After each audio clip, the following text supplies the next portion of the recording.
আমন্ত্রণ গ্লোবাল টাইমে বিশ্বের নানা প্রান্তের খবর নিয়ে আপনাদের সাথে আছি আমি সারা মেহজাবিন। দেখছিলেন শিরোনামগুলো, এবার বিস্তারিত।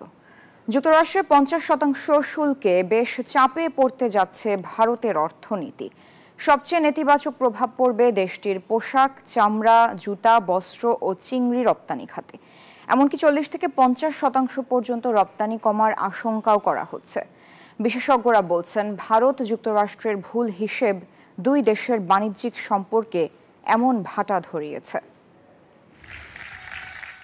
গেল জুলাইয়ের শেষে ভারতীয় পণ্যের উপর 25% আমদানি শুল্ক আরোপ করেন ডোনাল্ড ট্রাম্প। এরপর রাশিয়া থেকে ভারতের তেল আমদানি বন্ধে বুধবার সেই শুল্ক বাড়িয়ে 50% উন্নীত করেন। এটাকে অযৌক্তিক ও অন্যায় উল্লেখ করে ভারতের জাতীয় স্বার্থ রক্ষায় প্রয়োজনীয় সব পদক্ষেপ গ্রহণের বার্তা দিয়েছে মোদী প্রশাসন। সমঝোতা नहीं करेगा। তবে বড় অঙ্কের মার্কিন শুল্কে বেশ চাপে পড়তে যাচ্ছে ভারতের অর্থনীতি, কেননা ভারতের বস্ত্র ও পোশাক রপ্তানির সবচেয়ে বড় বাজার যুক্তরাষ্ট্র। শুধু পোশাক নয়, এর প্রভাবে নেতিবাচক প্রভাব পড়বে দেশটির চামড়া, রাসায়নিক, রত্ন, গয়না ও চিংড়ি রপ্তানি খাতেও। ভারতের গবেষণা প্রতিষ্ঠান GTRIA বলছে, এই শুল্ক মার্কিন বাজারে ভারতীয় পণ্যের দাম বাড়াবে, ফলে রপ্তানি কমে যেতে পারে 40 থেকে 50% পর্যন্ত। আলোচনার পরও সম্পর্ক এতটা ভেঙে পড়ার মূলে রয়েছে উভয় পক্ষের ভুল হিসাব। ভারত ভেবেছিল যুক্তরাষ্ট্র তাদের সর্বোচ্চ ছাড় দিবে, একই ভাবনা যুক্তরাষ্ট্রেরও ছিল। শেষে দুই দেশই নিজের স্বার্থকে প্রাধান্য দিয়েছে। এতে বৈশ্বিক অর্থনীতির অস্থিরতা আরো বাড়বে বলে মনে করা হচ্ছে। আসমাতুলি, নিউজ 24। বন্ধুখ্যাত ট্রাম্পের ধাক্কা সামলাতে চীনের সঙ্গে সখ্যতা চাইছেন নরেন্দ্র মোদী। এরই মধ্যে দীর্ঘ 6 বছর পর চীন সফরে যাবার সিদ্ধান্ত নিয়েছেন তিনি। সেখানে SCO বৈঠকে যোগ দিবেন রুশ প্রেসিডেন্ট ভ্লাদিমির পুতিনও। বিশ্লেষকরা বলছেন, মার্কিন চাপ সামলাতেই এমন কৌশলগত অবস্থান নিয়েছে ভারত। এমন আবহেই ভারতের দুশ্চিন্তা বাড়িয়ে ফের যুক্তরাষ্ট্র সফরে যাচ্ছেন পাকিস্তানের সেনাপ্রধান।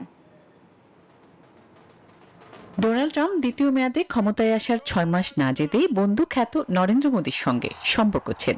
ভারতের উপর নতুন করে মোট 50% শুল্ক আরোপের পর সে সম্পর্ক তলানিতে ঠেকেছে। বলা হচ্ছে, গেল কয়েক দশকের মধ্যে ভারত যুক্তরাষ্ট্র সম্পর্ক এখন সবচেয়ে খারাপ অবস্থায় আছে।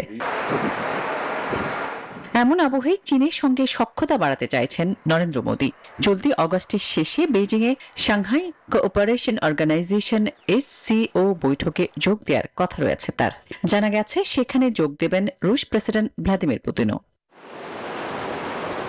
ইউক্রেন যুদ্ধ শুরুর পর ভারত রাশিয়া থেকে তেল আমদানি বাড়িয়েছে অনেক। এ ধারা অব্যাহত রাখতে মস্কো সফর করছেন অজিত দোভাল। মূলত ট্রাম্প প্রশাসনের অতিরিক্ত শুল্ক আরোপ, বাণিজ্যিক হুমকি এবং একতরফা নীতির বিরুদ্ধে এক হচ্ছে এই তিন দেশ। ট্রাম্প ভারতকেও তার কৌশলগত স্বায়ত্তশাসন নীতি থেকে সরাতে যাচ্ছেন, তাই মার্কিন চাপ সামলাতে কৌশলগত অবস্থান নিচ্ছে রাশিয়া, চীন ও ভারত। এদিকে পাকিস্তানের সেনাপ্রধান ফিল্ড মার্শাল অসিম মুনির চলতি সপ্তাহেই ফের যুক্তরাষ্ট্র সফরে যাচ্ছেন। পাকিস্তান যুক্তরাষ্ট্রের এমন সখ্যতা ভারতীয় নীতি নির্ধারকদের জন্য দুশ্চিন্তা বাড়াবে বলে মনে করা হচ্ছে। আসমাতুলি, নিউজ 24। গাজায় প্রতিদিনই দীর্ঘ হচ্ছে লাশের মিছিল। ত্রাণ নিতে গিয়েও প্রাণ হারাচ্ছে অনেকে। এদিকে পুরো গাজা দখলের সিদ্ধান্তে অনড় বেনিয়ামিন নেতানিয়াহু। অবশ্য এ নিয়ে নিজ দেশেই পড়ছেন তীব্র বিরোধিতার মুখে।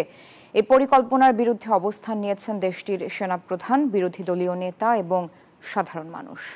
আন্তর্জাতিকভাবেও বাড়ছে প্রতিবাদ ও চাপ। প্রায় 2 বছরের সংঘাতে গাজায় ফিলিস্তিনিদের মৃত্যুর মিছিল দীর্ঘ হচ্ছে।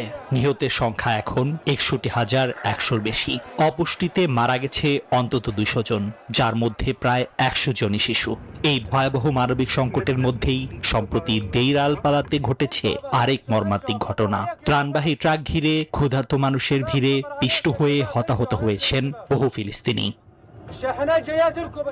এমন পরিস্থিতিতেও গাজায় পূর্ণ নিয়ন্ত্রণ নিতে চাইছেন ইসরায়েলি প্রধানমন্ত্রী বেনিয়ামিন নেতানিয়াহু। তবে তার এই পরিকল্পনার তীব্র বিরোধিতা করেছেন দেশটির সেনাপ্রধান আয়াল জামির। তিনি সতর্ক করেছেন, এতে ইসরায়েলি বাহিনী গাজায় ফেঁসে যেতে পারে এবং আরও ঝুঁকিতে পড়বে জিম্মিদের জীবন। নেতানিয়াহুর এই একগুঁয়ে নীতির বিরুদ্ধে ফুঁসে উঠেছে ইসরায়েলের সাধারণ মানুষও। তেল আবিবের রাস্তায় নেমে জিম্মিদের দ্রুত মুক্তি এবং যুদ্ধ বন্ধের দাবিতে বিক্ষোভ করছে হাজারো মানুষ। নিন্দা জানিয়েছেন বিরোধী দলীয় নেতা ইয়ার লাপিদও। গাজা দখল করা কার্যকরীভাবে একটি খারাপ ধারণা। এটি নৈতিক ও অর্থনৈতিক দুইভাবেই খারাপ ধারণা। শুধু দেশের ভেতরেই নয়, আন্তর্জাতিক চাপও বাড়ছে নেতানিয়াহু সরকারের উপর। সম্প্রতি অধিকৃত ফিলিস্তিনি ভূখণ্ডে উৎপাদিত ইসরায়েলি পণ্য আমদানিতে নিষেধাজ্ঞা জারি করেছে স্লোভেনিয়া সরকার। নিবির আমিন, নিউজ 24। ইউক্রেন যুদ্ধ বন্ধে রুশ প্রেসিডেন্ট ভ্লাদিমির পুতিনের সঙ্গে বৈঠক করেছেন মার্কিন বিশেষ দূত স্টিভ উইটকফ। এই আলোচনাকে বড় অগ্রগতি হিসেবে দেখছেন মার্কিন প্রেসিডেন্ট ডোনাল্ড ট্রাম্প। এমনকি পুতিনের সঙ্গে বৈঠকের ইঙ্গিতও দিয়েছেন তিনি। অন্যদিকে যুদ্ধবিরতিতে রাশিয়ার কিছুটা আগ্রহ দেখছেন ইউক্রেনের প্রেসিডেন্ট ভলোদিমির জেলেনস্কি। তবে চুক্তির বিস্তারিত নিয়ে সতর্ক করেছেন তিনি। এসব আলোচনার আবহেই যুদ্ধক্ষেত্রে চলছে তীব্র লড়াই এবং হামলা পাল্টা হামলা। ৩.৫ বছরের ইউক্রেন যুদ্ধবন্ধের দৌড়ঝাঁপের মধ্যেই বুধবার ক্রেমলিনে হয়ে গেল এক গুরুত্বপূর্ণ বৈঠক। মার্কিন বিশেষ দূত স্টিভ উইটকফের সঙ্গে রুশ প্রেসিডেন্ট ভ্লাদিমির পুতিনের এই আলোচনাকে বড় অগ্রগতি হিসেবে বর্ণনা করেছেন ডোনাল্ড ট্রাম্প। শুধু তাই নয়, খুব শিগগিরই পুতিনের সঙ্গে তার নিজেরও বৈঠকের জোরালো ইঙ্গিত দিয়েছেন মার্কিন প্রেসিডেন্ট। অন্যদিকে কিয়েভের দিক থেকেও মিলেছে কিছুটা ইতিবাচক সুর। ইউক্রেনের প্রেসিডেন্ট ভলোদিমির জেলেনস্কি বলছেন, রাশিয়া এখন যুদ্ধবিরতির দিকে বেশি ঝুঁকেছে বলে মনে হচ্ছে। তবে মস্কোর কথায় সহজে আস্থা না রেখে চুক্তির প্রতিটি খুঁটিনাটি বিষয় খতিয়ে দেখার উপর জোর দিয়েছেন তিনি। যুদ্ধ অবশ্যই শেষ হতে হবে এবং এটি অবশ্যই সৎভাবে শেষ হতে হবে। এটি অত্যন্ত গুরুত্বপূর্ণ যে সৎভাবে সমাধান করা উচিত। মস্কো এই আলোচনাকে দরকারি ও গঠনমূলক হিসেবে আখ্যা দিলেও যুদ্ধক্ষেত্রে পরিস্থিতি ঠিক তার উল্টো। রাশিয়া ইউক্রেনের গ্যাস সঞ্চালন ব্যবস্থায় হামলার দাবি করেছে। অন্যদিকে রুশ কমান্ড পোস্ট সহ একাধিক লক্ষ্যবস্তুতে আঘাত হানার কথা জানিয়েছে ইউক্রেনীয় বাহিনীও। নিবির আমিন, নিউজ 24। পশ্চিম আফ্রিকার দেশ ঘানায় বুধবার একটি সামরিক হেলিকপ্টার বিধ্বস্ত হয়ে দেশটির প্রতিরক্ষা ও পরিবেশ মন্ত্রী সহ মোট ৮ জন নিহত হয়েছেন। হেলিকপ্টারটিতে ৩ জন ক্রু এবং ৫ জন যাত্রী ছিলেন। রাজধানী আকরা থেকে উড্ডয়নের কিছুক্ষণ পরই হেলিকপ্টারটি রাডার থেকে বিচ্ছিন্ন হয়ে যায়। এই মর্মান্তিক ঘটনায় গভীর শোক প্রকাশ করেছেন দেশটির প্রেসিডেন্ট জন মাহামা। একদিনের জন্য তিনি সমস্ত সরকারি কার্যক্রম স্থগিত করেছেন এবং সারা দেশে পতাকা অর্ধনমিত রাখার ঘোষণা দিয়েছেন। দুর্ঘটনার ফলে দেশ জুড়ে নেমে এসেছে শোকের ছায়া।